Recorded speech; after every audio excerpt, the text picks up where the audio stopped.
Good morning, traders, and welcome to Phoenix Blues Daily Update. Hope you're all very well this morning. My name is Nishal Patel, and today is Friday, the 22nd of September 2017. First things first, let's let's start off with the economic data being released today. As you can see on the screen right now, we have a plethora of announcements or data releases. Started a few hours ago this morning, the European session, predominantly focusing on the euro, with flash marketing PMI, flash services PMI, a host of German manufacturing services PMI as well, coming out. So a huge amount of data. As you can see, slightly better than what was predicted across the board. So that has given the euro a slight push up, and we'll address that when we're looking at our charts in a brief moment.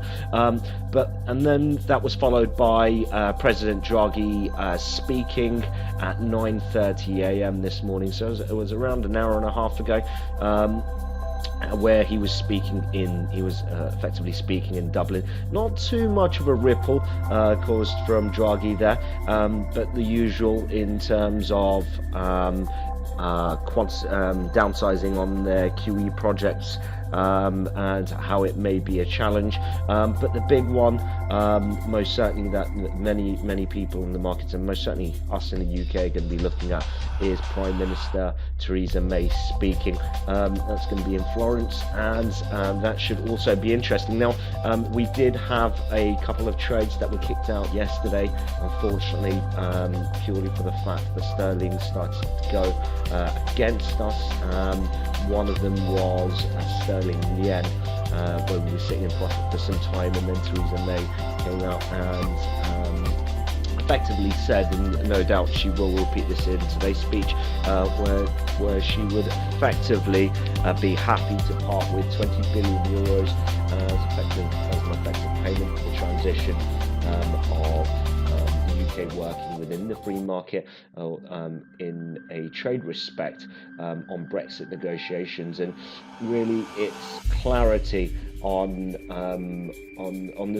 the process of the Brexit negotiations. Obviously, they have stalled recently over the last few months, and really what she wants to do is give a little more guidance on how she sees an equal balance, but for this divorce deal from the European Union. So that's followed later on by CPI figures month on month on the Canadian dollar at 130, with core retail sales, again monthly figures coming out on the Canadian dollar. We have a number of CPI data, annual, followed on, and then the big one again is the parliamentary elections in New Zealand, which it's effectively we're coming to the conclusion of. Let's not forget, we do have parliamentary elections in Germany next week as well, so that should be interesting. Obviously, it's causing a bit of a ripple effect onto the market, especially with the political side of things, and that really is the biggest talking point for us as traders right now. Obviously, we can see data releases coming out, and we can plan data releases, but there's some things that we can't plan, are what the politicians are going to say, and for us to be aware of what's happening. I think the big talking point after last night was the escalation of the issues in North Korea, when earlier on in the week Donald Trump at the UN did call the dictator in North Korea Rocket Man, which obviously he found insulting. So he has replied, calling Donald Trump retarded, which is it seems like the war of words has started. Donald Trump has already tweeted back, and he has said that this will be the hardest task that North Korea and their dictator will ever face, and he will utterly annihilate them. So it seems a little childish right now, but it's this political awareness that we're going to have to take on board as traders, because that has an obvious ripple effect onto the market. Yesterday, when we had the dictator in North Korea come out and effectively saying North Korea saying openly that they will test a H-bomb in the Pacific, that had pushed it was effectively a risk-off sentiment, and we started to see investors push straight towards the Japanese yen and the Swiss franc as usual, as typical safe havens, and we saw an appreciation on that side. No doubt, Theresa May's on our screen right now. I think that's the big one for today. So guys, please be aware. What we'll do now is we just have a quick look at our charts and see what we've seen this morning. As usual, guys, what we're going to do is have a quick look at the dollar index and see how that's performing.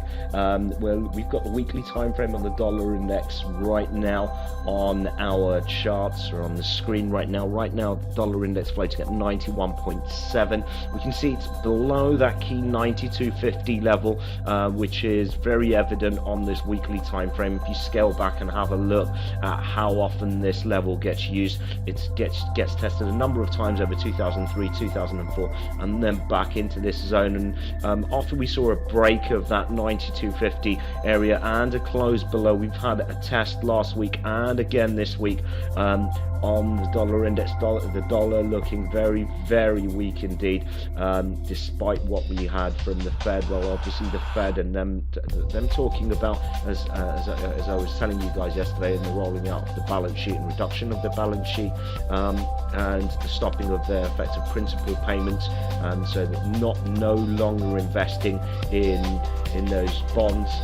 We should probably expect those bond yields to come tumbling down, and thus in turn we'll probably expect the US or the greenback to start coming down as well. We've got a fair reflection of that over the market for today.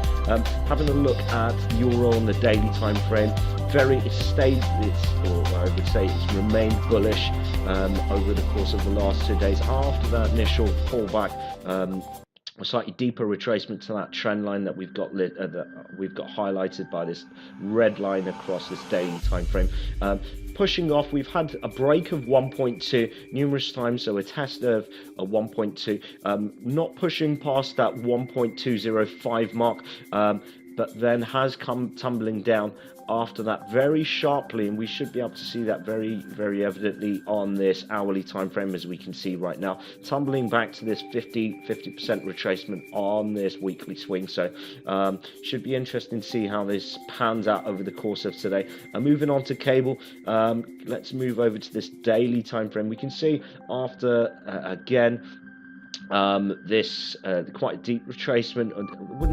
I wouldn't say it's as deep as what we saw on the euro, and most certainly not breaking that 34.50 level, or 1.3450, staying above that 50% retracement, and again maintaining on the side of the bullish movement. We have seen very strong selling movement both on the euro and on the sterling over the course of the last 2 days on an intraday format, but overall we've seen a slightly bullish momentum. Cable right now dropping a little lower on intraday trades at 1.3548 circa, so just below that 35.50 mark. Obviously reacting to how, or I should say investors reacting to the speech given by Theresa May, and the finality of that speech and the note in which she ends up. So should be interesting to see how this pairs up. Moving on to the yen, just having a look at the yen. Firstly, starting off on this weekly time frame, just having a look at this fib that we've got highlighted. Missing that 50% retracement and over on overnight trading.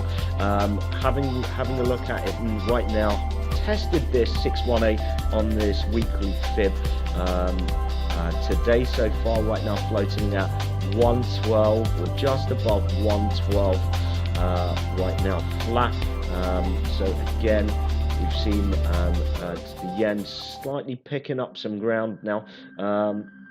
Moving over to the Canadian dollar, this is quite interesting. As we showed you yesterday, had some analysis, really isn't moving alongside and giving up the ground as much as we saw by this bar on the day of the Federal Open Market Committee statement on the Wednesday, and we saw a very small bar staying off that 618 fib on this daily swing, off the last swing high to swing low, and coming tumbling down in really beautiful sweep movement today.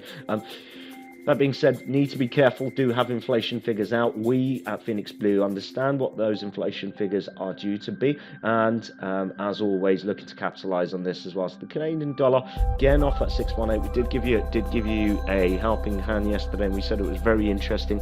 But yeah, it's moving very well indeed in a bearish. In a very bearish note. Moving on forward, having a look right now at the Australian dollar.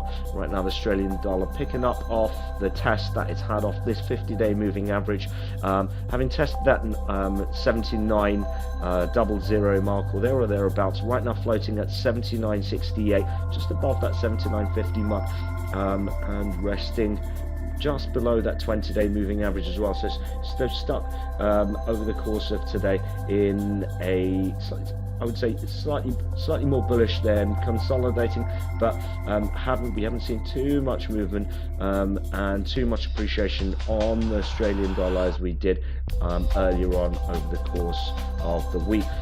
Finishing off, just going to have a quick look at how gold spot is doing. Just have a look at this 4-hourly time frame. Just going to move over to this daily time frame. We can see after testing this 1290 area, still in this bearish momentum, picking up slightly, just staying below that $1,300 per troy ounce right now as it stands.